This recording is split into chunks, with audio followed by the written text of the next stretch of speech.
ever felt so called to do something that no matter what you do, you can't get away from it? Because that's me.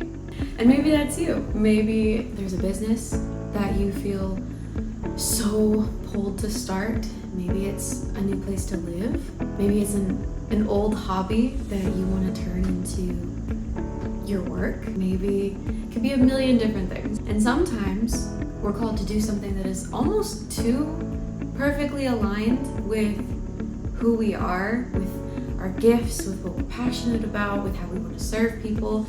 And honestly, sometimes that makes it a little bit scarier if you're like me and it's like, this might be too good, I don't trust it. But you can run from it, you can hide from it, but it will find you. And eventually you get to this place of you can either say yes and go for it, or you say no. And you could be missing out on something that is tailored to who you are. And to be honest, that is what this is. This is me saying yes. And maybe by the end of this video, you will feel a little bit encouraged to say yes to whatever it is that you're being called to do. And what is this calling, you may ask? Well, if I'm honest, I got this calling almost a year ago. And hang on. Sorry. It's not a prop, it's good coffee. But I got this calling almost a year ago, and I was really down for it for a couple months, and then I kind of chickened out. And this was the part that I chickened out on. I didn't want to tell people about it. I didn't want to open it up to the world. And to be honest, I don't think I was ready to make it real. To make it a real thing that I was open about, that I talked about, that I invited people into. I think the thing that helped me be able to do this is remembering that it's not my vision in the first place. When I was given this vision, and I say given because I didn't just come up with it, I was crashing out almost daily over my job and career and work and life and money and all of the things. And I went on a whole journey. It's a story for another day. But God gave me this vision for not just a business, but something so much bigger. Honestly, a disruptor. And that might be an interesting word to use, but you know how when people are mean to us as kids, they tell us to kill them with kindness? Well, in a world that is so saturated with rush and hustle and grind, I want to kill it with calm. And not kill it, but I want to revive it. I want to help bring it back to life, especially here. For the people that I know are so stuck in the endless cycle of climb the ladder, get more, get it faster, do it better, go harder. And I'm not against working hard. I'm not against discipline. I'm all for it. I think it's a great thing. But there are so many people, because of this rise of hustle culture, that believe that they don't deserve a day of rest until they reach their desired level of success. And I'm sorry, but even God rested, and I think he's doing just fine. But if that's you, if you've been grinding it out for so long, that's a constant state of stress, whether you process it as stress or not, that no one is meant to live there for an extended period of time. I want to offer a way to help relieve some of that, because I don't know about how it is where you live, but I am one of the rare born and raised Arizonans. Now, if you have ever been to the great state of Arizona, let alone driven on our freeways, you would know we rush here a lot. Everyone's stressed. The summers are getting hotter, the desert is brutal, and it seems like there are people that might be chilling, doing just fine. I guarantee most of those people are the lovely snowbirds who just come here to hang out to escape their crazy winters. And we love them, we welcome them, but the people that are here year-round, it's a little bit of a different story. I don't think that has to be that way. For so long, I've seen people, and not just here in Arizona, but everywhere, be so worn down by this weight that culture has put on them, that if they're not trying harder and doing more, they're failing. But we are human beings, not human doings, and I think people should be able to take a breath and just be. And it's wild that that's such a crazy concept for some people, and I don't blame them for that at all, but that takes some rewiring to get to accept. The good thing about all of this is that I know I'm not the only one that feels this way. I have seen a shift start to come in, and maybe you've seen it too, where people really are starting to reclaim their time. They're starting to figure out what just being means for them. They're starting to want to make more time for their people, for their community, for their passions, the things they love, and I want to help foster that. I want to help encourage that culture here in Arizona. Hang on. I should probably introduce myself.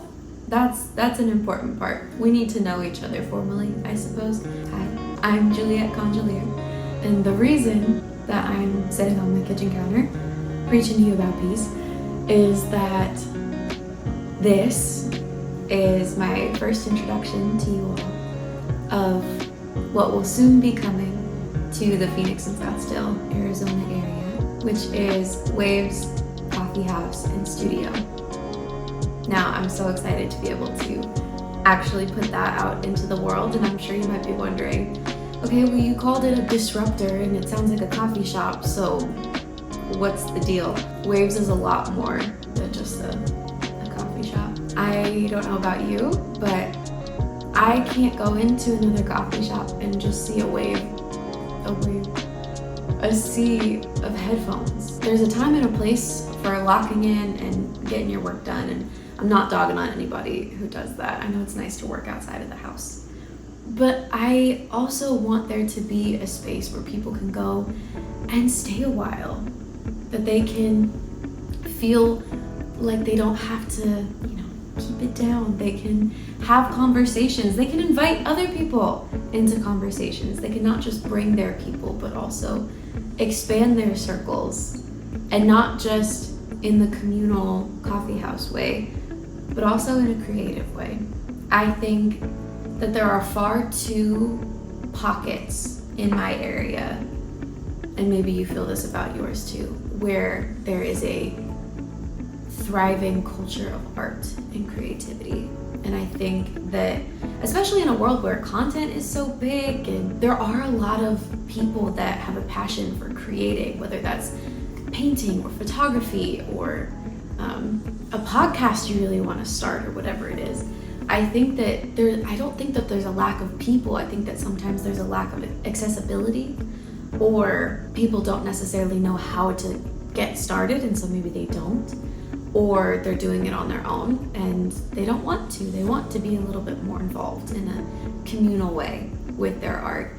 And so that's the studio part of Waves. We want to offer the ability for people to come in, to work on their art, whatever that may be, connect with other artists in their same field of creativity. I want to bring people together. I want to have art classes and workshops and photo shoot days, and be able to work with, maybe even other small brands or businesses that are more in their early days, and they want to be able to partner with great photographers or great graphic designers. Or I want this to be a way for people to connect, to create, sometimes over coffee. And I want it to be a gift to my community, because I will admit, as someone who's lived in Arizona her whole life, I have not always loved it. I'm a beach girl at heart, hence the Waves title. We'll get into that in another video. But love it, hate it, this is where I live, so these are the people that I'm called to serve. And I want to be able to do that, and I want to do it well. So that is why Waves Coffeehouse and Studio is officially being announced to you all. And there's gonna be more videos that explains a little bit more in depth all parts of this business, what it's gonna offer for you, how you can get involved, what's the vibe. That's honestly probably my favorite part. The vibe is top tier. And who it's for. And if this is something that you already feel, either you agree with what I was talking about with needing some rest in the rush of the day-to-day, or maybe you live in Arizona, you're local, you're an artist, you're a creative, or maybe you just really like coffee and you seem ever so slightly excited about all this, please keep following along. I would love nothing more than to engage with you guys, to get feedback, to make sure that Waves is truly made for you. I want this to be a gift to the people that I'm going to serve. And I honestly can't wait. In truth, I've never started a business, but I've never been more excited. I'm fully believe that God will bring the right people into all of this, that He will bring the right building. There is one I'm praying over, so if anyone wants to join in that, please do. And truly, I just can't wait until the day that I get to look someone in the eye and say, welcome to Waves. Like, that's so cool.